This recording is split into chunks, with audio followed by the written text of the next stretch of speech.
Hello and welcome to Real Opinions. This is the final part in my Halloween gaming recommendations series, in which I go through the overall genre of horror in games and recommend different things for different players. So, we're at number 1 now, my ultimate all-time favourite horror game. In my opinion, potentially the objective best game of all time, even if Resident Evil 4 might be my favourite. And that is Silent Hill 2. This one is seriously disturbing on a deeply psychological level, and yet it's also more than just a scary game, as it happens to be a legitimately moving tragedy and one of the best cases for gaming as an art form that there is. It's dark, intriguing, thematically complex, and it's a journey into madness that over the course of its runtime will take you to some very uncomfortable places. Even better, it does it all in a way that no other medium could. This masterpiece embraces the potential of gaming's unique relationship with the player and thrusts you right into the shoes of its protagonist in a way that I think is unprecedented. As a result, all of the feelings of loss, isolation, guilt, and fear are permitted to be almost too tangible. No other game in this series of reviews has received a 10 out of 10 from me, because no other game in this series has affected me so much on an emotional level, with its rich themes, multifaceted characters, unparalleled atmosphere, an astonishingly original story. This really does put things like the evil within to shame, and it kind of contextualized for me why certain games weren't getting higher scores. It tells the story of James Sunderland, a grieving widower who inexplicably receives a letter from his dead wife Mary, asking him to find her in the remote town of Silent Hill. As you can well imagine, he's more than a little perplexed by this, but the way he sees it, he just has nothing to lose. So he decides to journey into the isolated town, hoping to find the special place that Mary refers to in the letter. Upon discovering that the town is cut off by road, James is basically forced to venture into Silent Hill by foot. But he soon realizes that that might not have been the best idea, because the town is completely engulfed in this supernatural fog which hides demonic creatures. The very few people that James does encounter are in a bizarre dreamlike state, speaking in these enigmatic ways and barely reacting to the absurdity of what's going on. They all seem to basically be in their own separate realities, and James accordingly comes to the conclusion that they won't be any help to him. Undeterred by the frankly disturbing nature of what's going on, he just decides to go about looking for his wife. And I'm not going to say any more than that, because this game is an unbelievably engrossing story, and it's one that ought to be experienced for yourself, as it has so many twists and these reveals that have a hefty emotional punch. I would say this is my all-time favourite narrative in any game, because it's so unlike anything else, and it's told in such a beautifully artful way. As I briefly touched upon in the intro, this is one story that would not function half as well if it were a film, a TV show, a book, or anything else other than a game. This is because Team Silent find beautiful ways to communicate complex things to us using the specific language of video games. A lot of the best examples would unfortunately be spoilers, but just pay attention to every little detail and you'll notice that almost everything has some kind of symbolic value or function, right down to the contents of your inventory, the gameplay mechanics, and even the amount of damage that's dealt by certain weapons actually has a story function and a hidden symbolic message about what's going on. It's so clever, and I wish I could say what it was, but I don't want to spoil it for you. For instance, at one point, you're asked to surrender all of the items that you have and place them into a nearby container so that you can ride an elevator without exceeding its weight limit. It's important to understand that you'll have basically acquired a lot of objects during your time of the game. So to get rid of each one individually is a chore, because you have to press X to select it, X to say get rid of, and then X to say to confirm that you want to do that. So it's several button prompts per item, and you'll get impatient with the process and you'll be hammering the X button in order to get the whole ordeal over with, barely registering what you're getting rid of, really. That is until you come across an image of Mary, one which you've been carrying with you throughout the whole game. As soon as you arrive at this photograph, you will encounter a brief delay. It might not register at first, but there's a little bit of lag between you hitting X and the menu asking if you really want to relinquish the photo. It's an amazing moment of character immersion, one that subtly makes you feel James's unwillingness to let go of the past. It's really innovative, and the game is filled with so many genius moments just like this. Even the puzzles are used to push us deeper into James's subconscious, where riddles will involve items that relate specifically to his past, or will often implicitly reference a kind of hidden truth that he's locked away.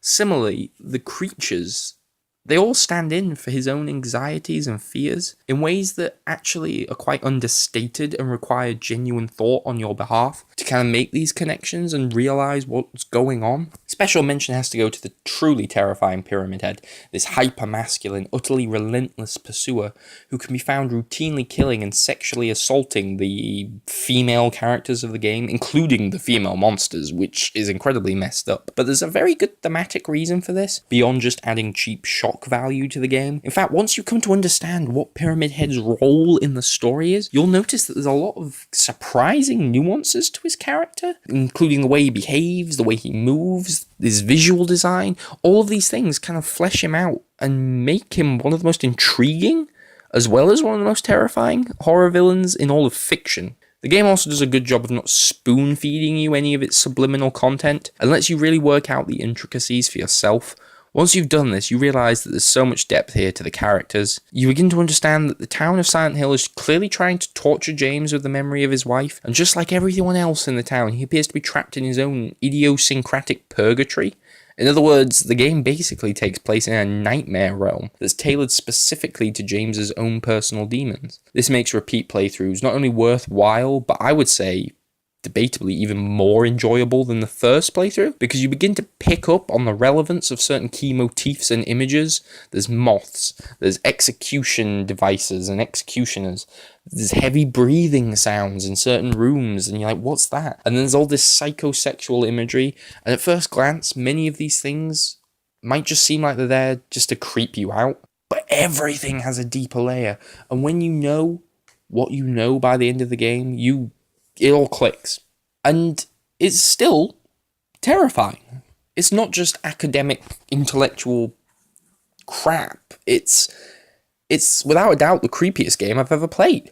The atmosphere is intolerably oppressive, with the famous thick fog smothering and obscuring your vision to an insane degree. And there's this chilling art design, eerie camera work, and absolutely magnificent musical score. All of these elements combine to create a deep-seated sense of paranoia. I would say it's the best musical score in gaming, by the way. You'll constantly feel like you're being watched by some kind of omnipotent, sinister force, something which is magnified by the incomparable sound design here.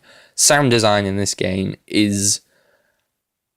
I would say the sound design in this game is a masterpiece into itself. It contributes at least 80% to the overwhelming feeling of dread. Akira Yamaoka, who is the composer as well as the sound designer, is a true genius.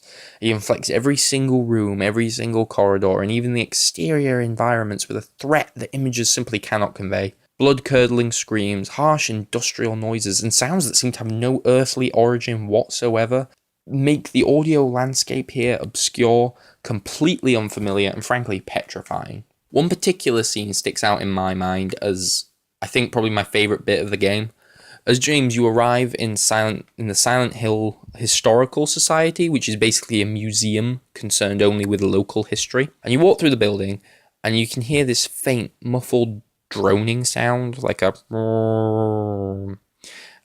And as you make your way through the museum, the sound gets louder and clearer. Eventually, you come across a hole in the wall, and the stairs leading down into this mysterious dark abyss is very claustrophobic, because the further you go down it, the tighter the stairway gets, and the stone walls start to close in on you, and you're going into the dark, and it's very claustrophobic. It's scary enough on its own, but the sound is what really does it. You see, the further you go, the louder that droning sound becomes, and it becomes clearer. And eventually you realise what it is. It's a foghorn, and it's signalling your arrival. With each step, its volume and frequency increases, building and building. Something is obviously waiting for you down there, and whatever it is, it's been a long time coming. It might sound silly on paper, or when I'm saying it out loud, but this scared the crap out of me when I was first playing it. I think it's the context, it's where you are in the game at this point and everything. It just scares the hell out of you. because on its own, it's not that scary. But I practically never react to these horror games. I've been desensitized to them from overexposure, but I'd never seen anything like this. This minor, very low-key moment reduced me to a nervous wreck with just a little bit of darkness and a fairly mundane sound effect. And that's how great this game is. It can do so much with so little, to the point where this otherwise uneventful moment had me muttering, please, please, I just don't want to go any further. I can't even determine why it disturbed me, to be honest, because everything in this game is so heavily abstract and unusual. It just gets you. I can't explain it. Just play it under the proper conditions and you'll see. It doesn't rely on gore, there's no jump scares, so you need to play it under the right atmosphere, because this is pure psychological horror. Please, wait until dark, turn off the lights, play on your own, because it will freak you out on a profoundly primal level. I keep going back to the word nightmarish and making comparisons to Nightmare, but that's what this reminds me of. It's like playing through a nightmare. Even the level design kind of evokes this idea. It's got confusing, kind of shifting geography. There's one point where you keep jumping into a succession of pitch black craters, kind of going further and further without getting anywhere.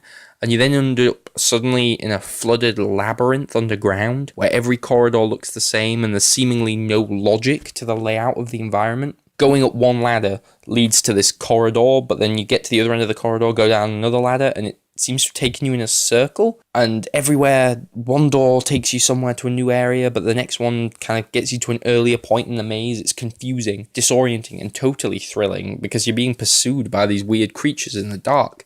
There's another bit in a hotel where you go through a door, it will take you to an area, you go back through the same door, and it'll take you somewhere else. The doors don't lead the same way. It's confusing, it's nightmarish, and it's surreal. Speaking of the creatures in the dark, the monsters here, among the best of all time.